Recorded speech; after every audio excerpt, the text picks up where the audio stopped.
வணக்கம் அன்பு நேயர்களே, உங்களை வணங்கி மகிழ்வது உங்கள் சித்தயோகி பேரம்பலவாணன். பல நாடுகளுக்கும் பல தேசங்களுக்கும் சஞ்சாரம் செய்து கொண்டிருப்பவராக இருந்தாலும் சரி, அந்த நாட்டில் ஏற்படுகின்ற பிரச்சனையை தாங்க முடியாமல் அதற்குள்ளிருந்து போராடக்கூடியவர்களாக இருந்தாலும் சரி, இந்த கும்பராசி நேயர்கள் சிம்ம ராசியில் இருக்கின்ற கேதுவையும் சூரியனையும் எதிர்கொண்டிருக்கிறீர்கள். தேச சம்பந்தமான பிரச்சனை நடக்கும், அரசியல் சம்பந்தமான பிரச்சனை நடக்கும்.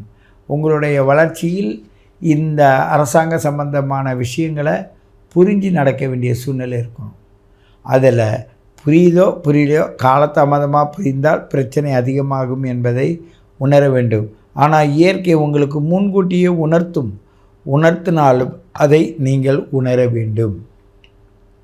உங்களுக்கு தூக்கம், பசி, ஒரு வகையான ஈர்ப்பு விசை, தாகம், அதன் மூலமாக ஒரு சங்கமித்தல் என்று சொல்லக்கூடியது.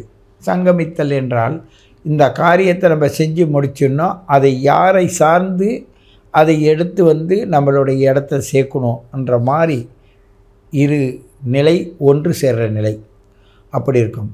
கணவன் மனைவியை பொறுத்தவரையும் அன்பால் வெல்லுவதை முயற்சி பண்ணுங்கள். ஆவேசம் உங்களுக்கு தேவையில்லை, அது உங்களுக்கு வேண்டாம். ஏன்னு கேட்டால் அந்த செவ்வாய், ராகு, குரு 3 கிரகங்கள் அதில் இருக்குது. இருந்தாலும் இந்த திரியோண ஸ்தானத்துலேயும் அந்த குரு பகவான் இருந்து பார்த்தாலும் நீங்கள் அன்பால் மட்டும் நீங்கள் உங்களை சரி பண்ணுங்கள். உங்களுடைய ஆடைகள் வீணாகும், தண்ணீரில் நனையும், இல்லை நிறைய போட்டு அதை மறந்துடுவீங்க. இல்லைன்னா சில பேருக்கு எலி கூட கடிச்சு இழுத்து போயிடும், அது மாதிரி இருக்கும். மிஷினில் மாட்டிக்கும். இதெல்லாம் இந்த கும்பராசி நேயர்களுக்கு இந்த மாதத்தில், ஆவணி மாதத்தில் நடக்கும். எங்கேயோ போகும்போது உங்கள் காலில் இடிச்சிக்குவீங்க. பெரியவங்க உங்களை இனம் புரியாமல் ஒரு அன்பை காட்டுவாங்க. அது நீங்கள் என்னடா இது இவ்வளோ நாளில் அது இப்போ காட்டுறாங்களே நினச்சி அவங்கள என்ன பண்ணுவீங்கன்னா கொஞ்சம் யோசிப்பீங்க.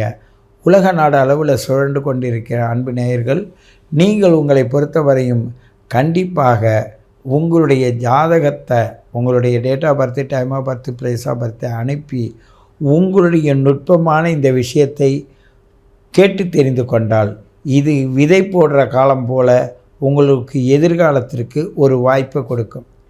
ட்ரெயின் போகிற இடத்துல ட்ரெயினில் ஏறிடணும், பஸ்ஸு போகிற இடத்துல பஸ்ஸில் ஏறணும், ஃப்ளைட்டில் போகிறதுல ஃப்ளைட்டில் ஏறணும். இந்த காலங்களை மாற்றிட்டோம்னா இது போகிற இடத்துல அது வராது, அது போகிற இடத்துல இது வராது. இன்னும் இயற்கை எப்படி அமைச்சிருக்கோ அதே போல் தான் இந்த நேரத்தில் இருக்க இந்த கும்பராசி நேயர்களுக்கு இன்று எல்லாமே அங்கங்கே இருக்குது. அதை எடுத்துக்கிறதுல தான் இருக்குது. உங்களுக்கு 2 கூட 5 இருக்கான், உங்களுக்கு 7ஆம் அதிபதி 7 இருக்கான். ஏன்னா உங்களுக்கு உங்களுடைய லாபஸ்தானத்தில் செவ்வாவின் பார்வை இருக்குது, அதனால் எடுத்துங்கன்னு சொல்கிறோம். உங்கள் ஜாதகத்தை கண்டிப்பாக பாருங்கள். செவ்வாய் பார்வை 11 இருக்கும்போது ஜாதகம் பார்ப்பாங்க. பெரும்பாலும் 2 பேர் ஜாதகம் பார்க்க வருவாங்க. 12ஆம் இடம் வலுத்து போய் தொந்தரவு, கஷ்டங்கள், மன அமைதி இல்லாத தன்மை, அடுத்தது பொருளாதாரத்துக்கு இக்கட்டான சூழ்நிலை வரும்போது நீங்கள் மனநிலை பாதிக்கப்பட்டு என்ன பண்ணுவீங்க, ஜோதிடரை நாடி வருவீங்க. அதே நேரத்தில் 11ஆம் இடத்துல இந்த கிரகங்கள் இருக்கும்போது லாபங்கள் கிடைக்கும், உங்களுக்கு பிறருடைய நட்பு கிடைக்கும், நல்ல சுகங்கள் கிடைக்கும், எல்லாம் கிடைச்சி இதெல்லாம் ஏண்டாங்க கிடைக்கிது, இது உண்மையாக நிலைக்குமான்ற சந்தேகம் அந்த இடத்துல வந்துடும். அது மாதிரி சூழ்நிலையும் இப்பொழுது அமைஞ்சிருக்குது. குரு அந்த 11ஆம் இடத்தை பார்த்தோம், அதே ராசியை கும்பராசியும் பார்க்குறதுனால இந்த சந்தேகம் வந்துடும். சில கிரகங்கள் சில காற்று மண்டலத்தில் இருக்கும்போது சில விஷயங்களை மிக நுட்பமாக கையாளும்.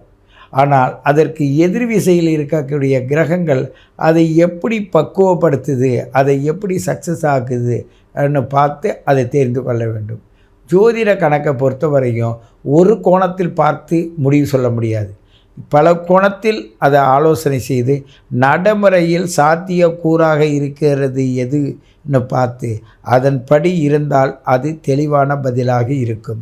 இல்லை எடுத்தங்கவுத்தன்னு இல்லாமல் சில பேர் அவங்கவுங்க கணக்கின் பிரகாரம் அவங்கவுங்க அனுபவத்தின் பிரகாரம் சொல்லுவாங்க. என்னை பொறுத்த வரையும் உங்களுடைய பலன் உங்களுக்கு சரியாக நடக்கிறதா, அது சரியான முறையில் எவ்வளோ துல்லியமாக நடக்கிறது என்பதில் மட்டும்தான் நான் கவனம் வைப்பேன்.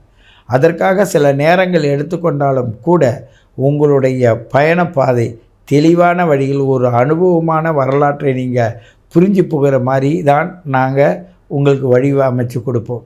அதில் ஒரு சிலர் எந்த கேள்வியும் கேட்க மாட்டாங்க. ஐயா என் ஜாதகத்தை பாருங்கள் ஆன்னு சொல்லிவிட்டு அதுக்கு குருதட்சணை அனுப்பிச்சு அதன் மூலமாக 2 நாள் வெயிட் பண்ணி தெளிவான விஷயத்தை எடுத்துக்கிட்டு அந்த விஷயத்தை மட்டும் பயணிச்சுட்டு அது அருமையாக இருக்குயா, நான் கொஞ்சம் அசந்தா எனக்கு இப்படி ஆயிருந்திருக்கும், நல்ல விதமாக நீங்கள் அந்த இடத்த எனக்கு நல்ல விதமாக சொல்லி தந்தீங்க அன்னு சொல்லக்கூடியவங்க அனுபவ ரீதியாக நிறைய பேர் இருக்காங்க. நான் உலக நாடு அளவில் பேசும்போதும் உணர்ந்தவங்க நான் பேசுகிறேன், அவங்க உணர்கிறாங்க. உணரும்போது சில விஷயங்கள் தத்துருவமாக அவங்கள்ட்ட இருக்கிறத நான் சொல்கிறதா அவங்க சொல்கிறாங்க.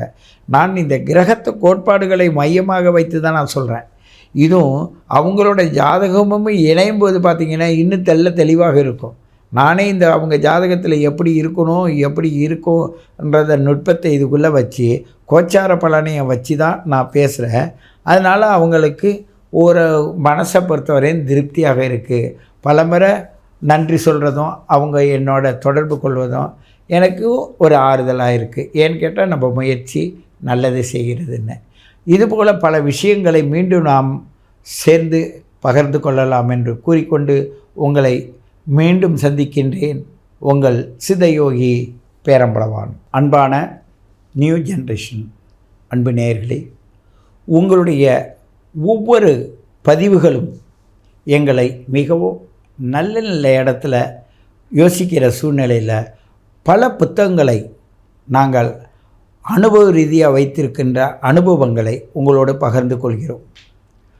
பல முன்னோர்கள் தன்னோட வழிக்காக வகுத்து வச்சிருந்த நுட்பமான பாடல்கள், அனுபவங்கள், அவர்களுடைய சித்தர் பெருமக்கள் வழிகாட்டிய நெறிமுறையில் வாழ்ந்த அனுபவங்கள்லாம் ஒன்று சேர்த்து உங்களுடைய நன்மைக்காக உங்களுடைய வழிகாட்டுதலுக்காக என்னை மிகவும் ஆழ்ந்த நிலையில் இரவு பகல் யோசித்து உங்களுடைய ஒவ்வொரு ஜாதகத்தையும் நான் புரட்டி பார்க்கும்போது கணித்து பார்க்கும்போது நடக்கின்ற சம்பவங்களை உடல் ரீதியாகவும் உள்ள ரீதியாகவும் உங்களுடைய முன்னோர்கள் ரீதியாகவும் உங்களை சார்ந்தோர்கள் ரீதியாகவும் குலதெய்வத்தின் மூலமாகவும் சிறப்பாக எடுத்து சொல்வதை நீங்கள் பெருமையோடு என்னோட பகிர்ந்து கொள்கிறீங்க.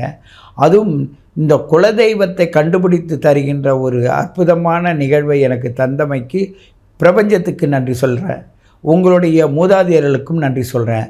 அதை கேட்டு தெளிவாக அதை நடத்துகிற உங்களுக்கும் நன்றி சொல்கிறேன். நீங்கள் மீண்டும் மீண்டும் பல நன்மைகளையும் உண்மைகளையும் தெரிந்து கொள்ள வேண்டும். எப்பொழுதும் உங்களுக்கு தெளிவுபடுத்துவதற்காக நியூ ஜென்ரேஷனின் வழிகாட்டுதலின் பேரில் சித்தயோகி பேரம்பளவானின் அன்பு கலர்ந்த வாழ்த்துக்களும் இப்பிரபஞ்சத்தின் ஆசிகளும் நிறைந்திருக்கட்டும்.